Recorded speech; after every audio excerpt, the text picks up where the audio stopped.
அனைவருக்கும் வணக்கம். பகுதி மரபு கவிதைகளில் கடைசியாக பட்டுக்கோட்டை கல்யாண சுந்தரம் ஐயா அவர்கள் வரையும் பார்த்துருந்தோம். இன்றைக்கி மருதகாசி ஐயாவை பார்க்கலாம். மருதகாசி 1920 பிறந்திருக்காரு. 1989 வரைக்கும் வாழ்ந்திருக்காரு. சிறப்பு பெயர் திரைக்கவித்திலகம். ஓகேவா? பெற்றோர் ஐயம்பெருமாள் மிளகாயி அம்மாள். பிறந்த ஊர் மேலக்குடிக்காடு. செங்கப்படுத்தான் காடு யாருன்னு கீழே மெசேஜ் பண்ணுங்கள், கமெண்ட் பண்ணுங்கள்.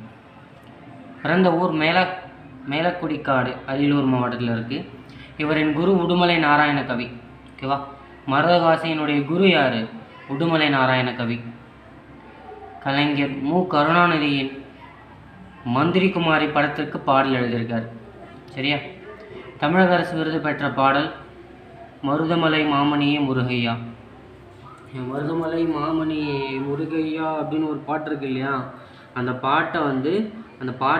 பாடலை பாடியவர் மருதகாசி.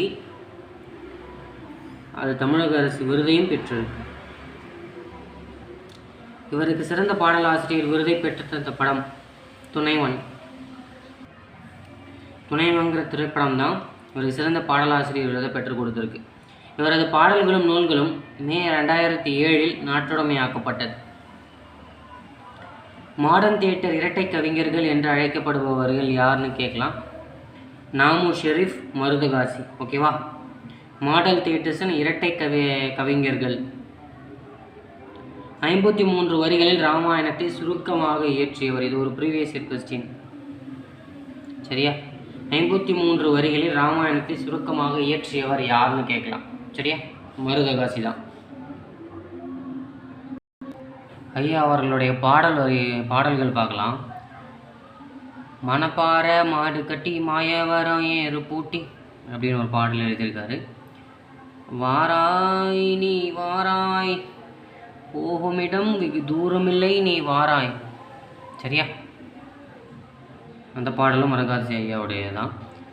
வசந்த முல்லை போலே வந்து அசைந்து ஆடும் பெண் புறாவை. ஓகேவா? கடவுள் என்னும் முதலாளி கண்டெடுத்த தொழிலாளி விவசாயி. அதுவும் ஐயா தான். கண்ணை நம்பாதே உன்னை ஏமாற்றும் நீ காணும்போது அப்படிங்கிற பாடலும் மருதகாசி ஐயாவது தான். புதிய ஏத்தி வண்டியிலே பொள்ளாச்சி சந்தையிலே விருதுநகர் வியாபாரிக்கு செல்லக்கண்ணு நீயும் வித்து போட்டு பணத்தை என்ன செல்லக்கண்ணு. ரீசெண்டாக கோவையில் ஒரு தமிழ்நாடு அரசு விழா எடுப்பில் நம்ம முதலமைச்சர் பாடிய பாடல் தான் இதுவும். ஓகேவா? இது எல்லாமே மருதகாசி ஐயாவுடைய பாடல்கள்.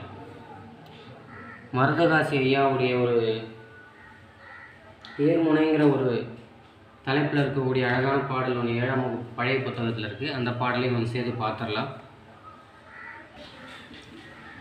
ஏர்முனைக்கு நேர் இங்கே எதுவுமே இல்லை, என்றும் நம்ம வாழ்விலே பஞ்சமே இல்லை. பூமியிலே மாறியெல்லாம் சூரியனாலே, பயிர் பூப்பதுவும் காய்ப்பதுவும் மாறியினாலே, நம் சேமமுற நாள் முழுதும் உழைப்பதனாலே, இந்த தேசமெல்லாம் செழித்திடுது நம்ம கையாலே. நெத்தி வேர்வை சிந்தினோமே முத்து முத்தாக, அது நெல்மணியாய் விளைந்திருக்கு கொத்து கொத்தாக. பக்குவமாய் அறுத்து அதை கட்டு கட்டாக, அடித்து பதறு நீக்கி குவிச்சு வைப்போம் மொட்டு முட்டாக.